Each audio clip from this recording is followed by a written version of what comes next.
What's up everybody, it's Luke James, not the singer. If you're an indie artist looking for an album review and some promo, you can hit up Luke at redmattersite.com. But this right here is a review for the Detroit Posse cut that is featured on Shady XV, which is a compilation that drops November 24th.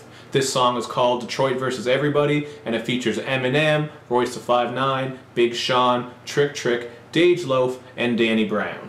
So I'm going to start this off just talking about the beat a little bit, and then we'll go through the verses in the order that they were dropped.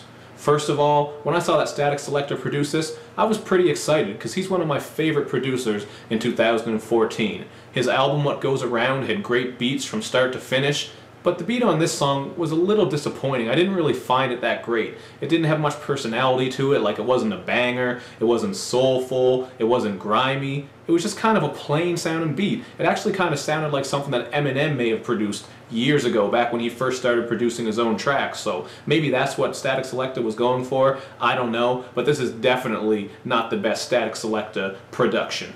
And I also found it kind of weird that they got Static Selector to produce this song, because the whole concept of this is Detroit versus everybody, and he's from Massachusetts. But whatever, that's a whole other story. Let's just get into these verses. Royce starts the track off, and he brings an incredible flow and wordplay as expected. He gangstifies the she sells seashells by the seashore tongue twister by comparing shells to ammunition, and there's some other clever gun talk in this verse as well. Like when he says he has twin Desert Eagles that have a sibling rivalry. He also brings up some pop culture references when he talks about Hammer Pants, Lark Voorhees, and the Kermit the Frog sippin' tea meme. So all in all, his verse had a lot of memorable moments, and it's arguably the best verse on the track.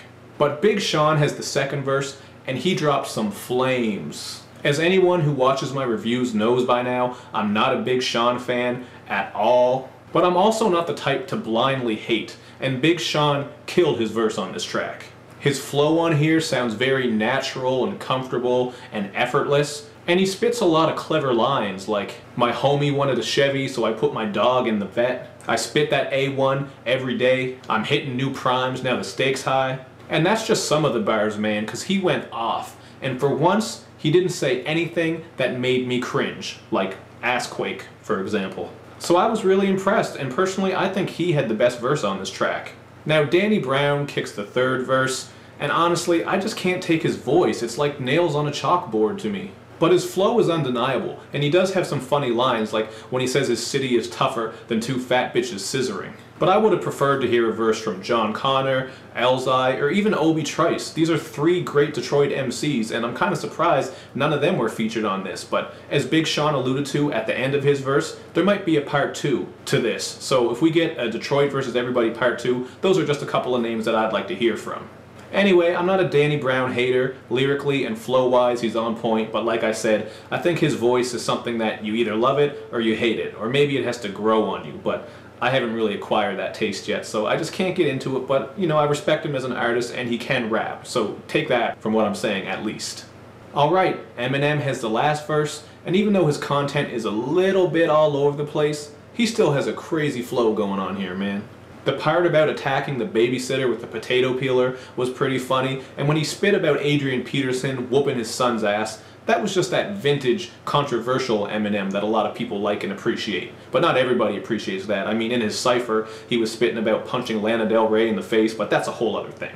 Anyway, it was a good Eminem verse. I don't think this is one of his top verses of all time, but after a while it just kind of seemed like it was dragging on and on and on for me. So I would say his verse is tied with Royce the 5'9" for second place. Danny Brown has the last place verse, and of course, my boy Big Sean, he came through and he got the first place. I honestly never thought that I would see the day where I would like a Big Sean verse better than an Eminem and Royce the 5'9" verse, but here we are. So that's all the verses. Trick Trick is on here just talking on the outro, which is cool that they got him on here, but he's kind of a Detroit OG, so it would have been cool if they could have threw him a couple bars at least. And as for Dej Loaf, she just does the hook on here. I thought it was a good look to feature Dej on here because she's in the spotlight right now. She's getting a lot of buzz, so they can ride the success that she's getting off of her song Try Me. And it also legitimizes her as an artist because I think a lot of people probably expect her to be a one-hit wonder off of Try Me, but here she is on a track with Eminem representing the hook, so good for her, good for everyone involved. I'm not mad at it. So all that said, I give this song a 3.5 out of 5. I would have gone a little bit higher, but the beat was honestly underwhelming to me, and I think that these verses, they don't really match together very well. It worked great as an artist showcase and everybody did what they were supposed to do, but it wasn't really cohesive, and I found the verses kind of clashed together. I definitely don't see this going down in history as an amazing, memorable, classic posse cut, like say Fat Joe's John Blaze or Noriega's Band from TV, but let me know what you guys think. Did you like the beat? And how would you rank these verses from first to last? I'm curious to know. That's it. As usual, do all the good YouTube and social media stuff. Like, comment, share, retweet, subscribe, etc., etc. And I'll see you guys next time. I will be reviewing this compilation when it drops, so stay tuned for that.